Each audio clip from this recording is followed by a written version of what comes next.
ఆరాధనకు సహాయకరంగా ఈ యొక్క గ్రంథంలో నుంచి లూకా సువార్త 17వ అధ్యాయం, లూకా సువార్త 17వ అధ్యాయము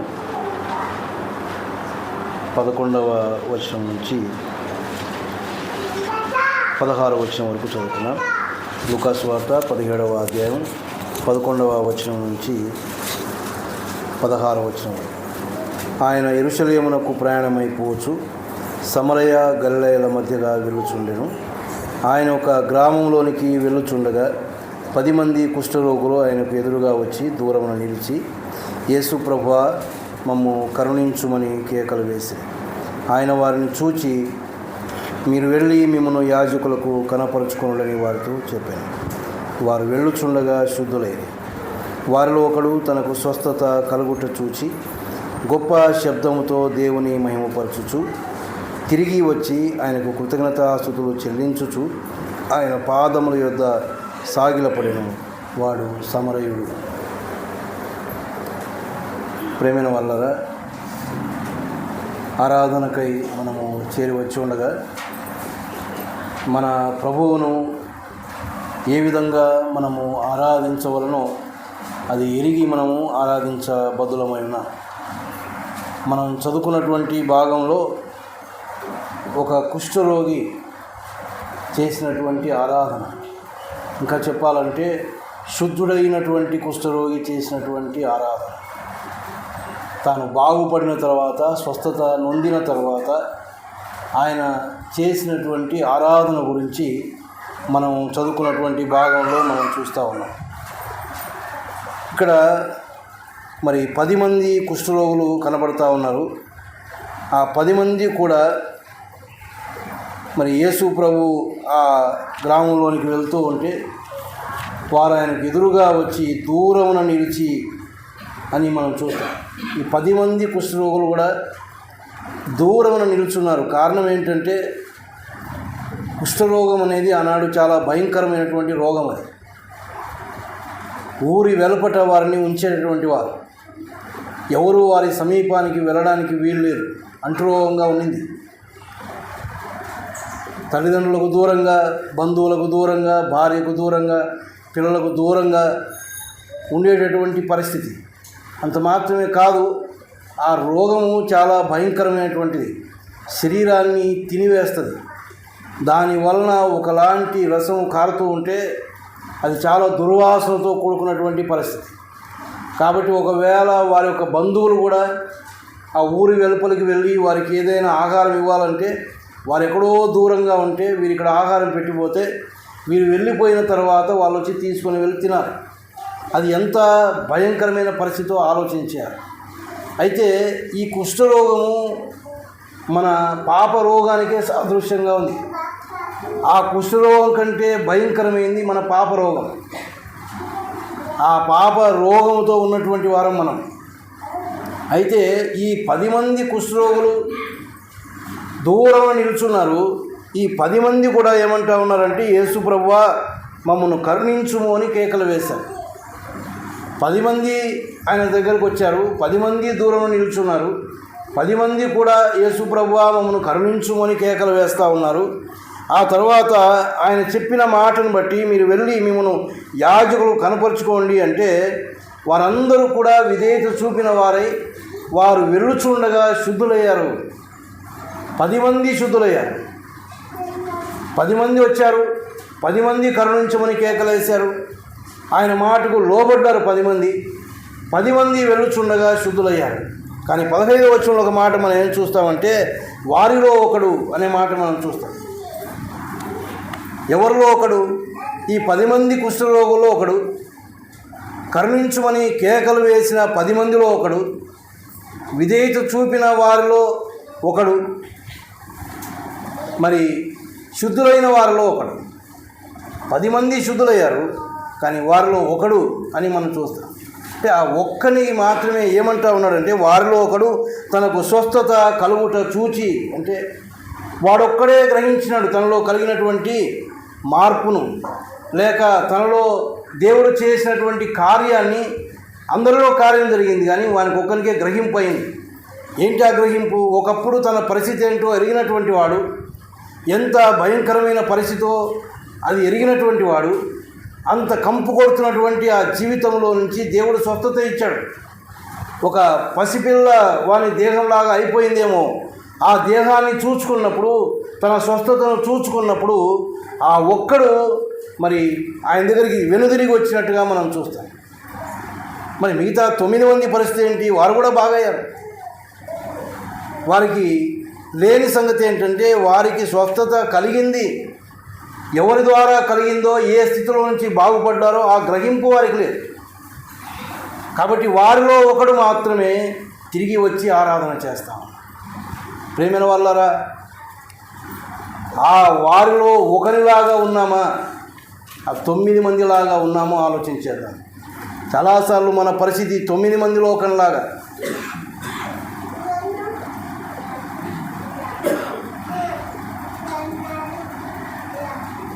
అమ్మ, ఇది ఆరాధన సమయం, దయచేసి నన్ను డిస్టర్బ్ చేయొద్దు.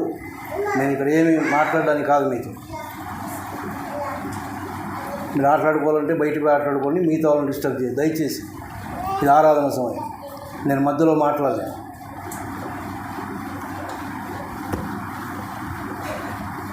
మనం వింటున్న మాటలు కూడా అదే.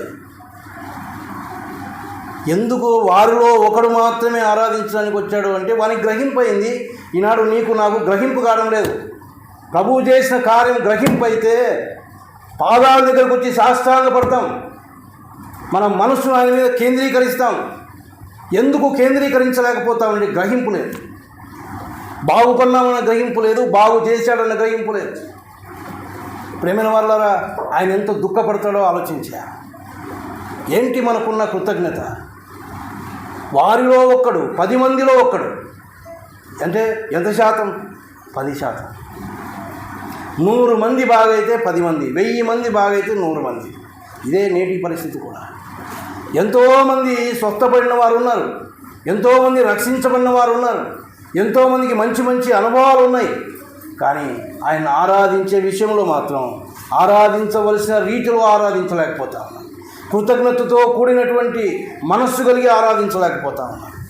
వారిలో ఒక్కడు మాత్రం ఆరాధించడానికి వెనుదిరిగి వస్తూ ఉన్నాడు. ఎవరి దగ్గరికి వెళ్తూ ఉన్నాడు? ఎవరైతే తను బాగు చేశారో ఆయన దగ్గరికి పరిగెత్తుకొని వెళ్తూ ఉన్నాడు. ఏ విధంగా వెళ్తూ ఉన్నాడంటే, గొప్ప శబ్దముతో దేవుని మహిమపరచుచు ఆయనకు స్వస్థత కలుగుడ చూచుకున్నాడు. లోపల నుంచి పొంగుకొని వస్తూ ఉంది. ప్రభువా, నా పరిస్థితి ఏంటి నాయనా? అగో ఆ ఊరి బయట ఉంటేనే నేను అందరికీ దూరంగా ఆ కంపు కొడుతున్నటువంటి స్థితిలో నేను ఉండగా కరుణించమని కేకలు వేయగానే మమ్మల్ని కరుణించావు కదయ్యా, నాకు స్వస్థత ఇచ్చావు కదా నాయన అని ఆ కృతజ్ఞతా భావంతో పరిగెత్తుకొని ఆయన దగ్గర గొప్ప శబ్దముతో దేవుణ్ణి మహిమపరుస్తూ ఉన్నాడు. మరి ఎవరిని మహిమపరుస్తూ ఉన్నాం మనం? ఎవరిని మహిమపరచడానికి వచ్చాము ఈ దినం? మన ద్వారా ఆయన మహిమపరచబడుతూ ఉన్నాడా? గొప్ప శబ్దము రావడం లేదు కదా. కనీసము మౌనమైనటువంటి హృదయంతోనైనా ఆయనను మహిమపరచగలిగే స్థితిలో మనం ఉన్నామా?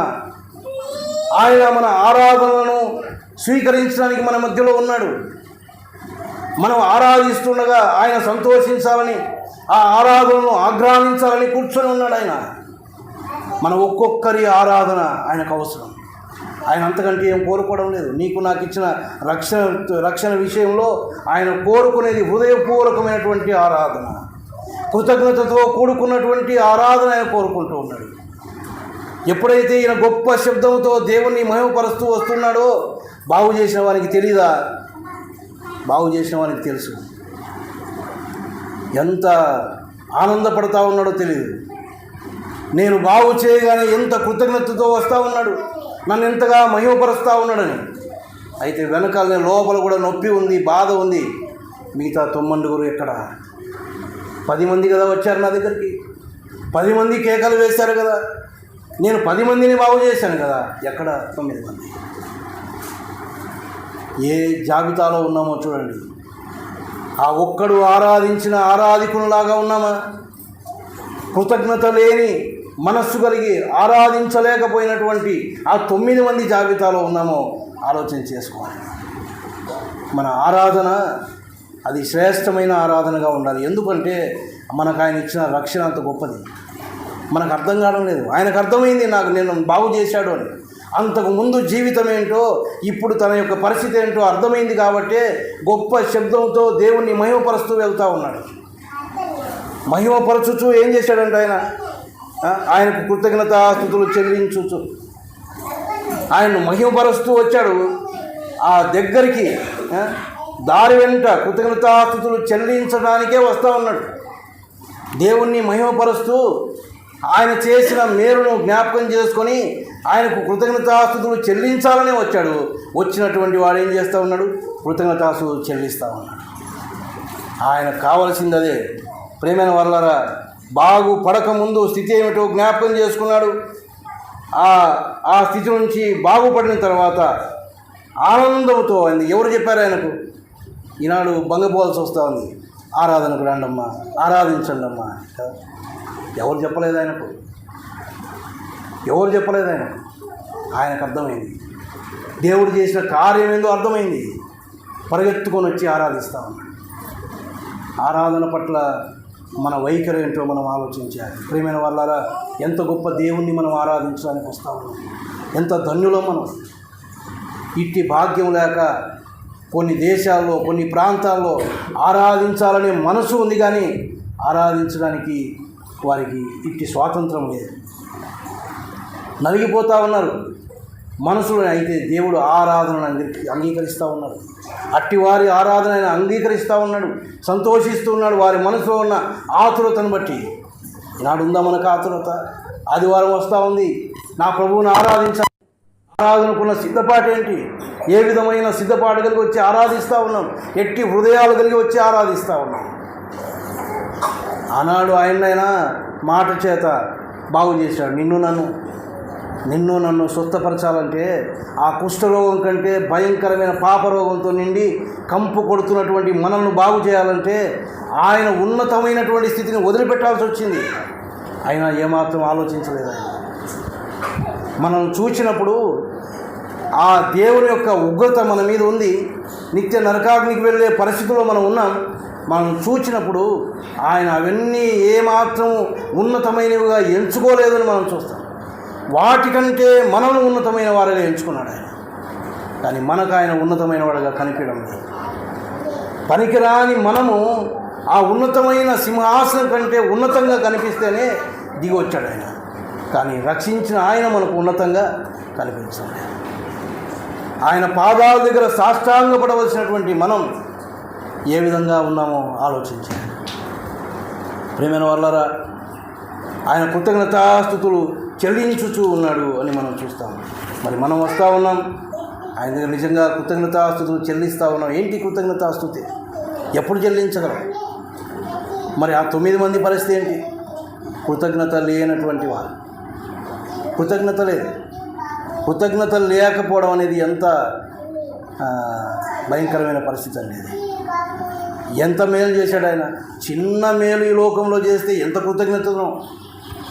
వెంటబడి వాళ్ళకి వందనాలు చెప్తాం, వెంటబడి నమస్కారం చెప్తాం, కావాలంటే వాళ్ళ పాదాలకు నమస్కారం కూడా చేస్తాం. కానీ మన ప్రాణాన్ని రక్షించాడు ఆయన. నిత్య నరకాలలో ఉండవలసిన వారు అందులో నుంచి రక్షించాడు. రక్షించడానికి ప్రాణం పెట్టాడు ఆయన. ఊరికి సులభంగా ప్రాణం పోలేదు ఆయనది. ఎంత శిక్ష అయితే నీకు నాకు రావాల్సి ఉందో, నువ్వు నేను చేసిన పాపాలకు ఆ భయంకరమైన శిక్ష ఆయన అనుభవించాడు. ఆయనను అవమానపరిచారు, హేళన చేశారు, ఉమ్మివేశారు. అవసరం ఆయనకు? ఏం కనపడుతూ ఉంది? ఆయన చూడండి, హెబ్రీయులకు రాసిన పత్రిక 12వ అధ్యాయంలో ఒక మాట చదువుతాం. హెబ్రీయులకు రాసిన పత్రిక 12వ అధ్యాయం 2వ వచనము మధ్య భాగానికి వస్తే, ఆయన తన ఎదుట ఉంచబడిన ఆనందము కొరకై అవమానము నిర్లక్ష్యపెట్టి శిలువను సహించి దేవుని సింహాసనం యొక్క కుడిపార్శ్వమున ఆసీనుడై ఏం చేస్తాడు ఆయన తన ఎదుట ఉంచబడిన ఆనందము కొరకై. ఏముంది ఆయన ఎదుట ఆనందం?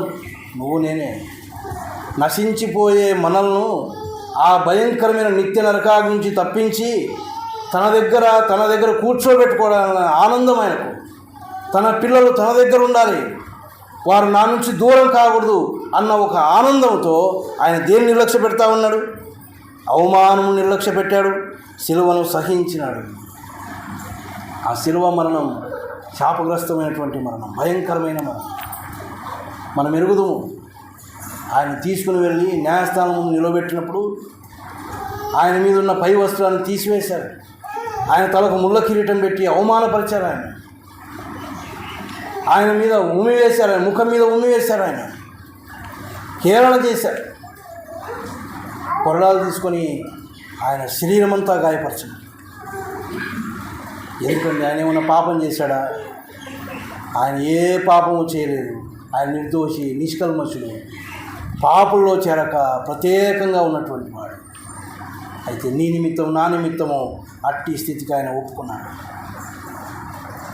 ఈ ప్రేమ నీకు నాకు అర్థమైతే ఆ వారిలో ఒకడు ఎలాగైతే ఆరాధించాడో అలాగ ఆరాధించాడు. వాడు ఏం చేస్తూ ఉన్నాడు? ఆయన ఆ వారిలో ఒకడు దేవుణ్ణి స్తుతిస్తూ, గొప్ప శబ్దంతో దేవుణ్ణి స్తుతిస్తూ కృతజ్ఞతాస్తుతులు చెల్లించుచు తర్వాత ఏమని చూస్తామంటే ఆయన ఎదుట ఆయన పాదముల యొద్ద సాగిలపడెను.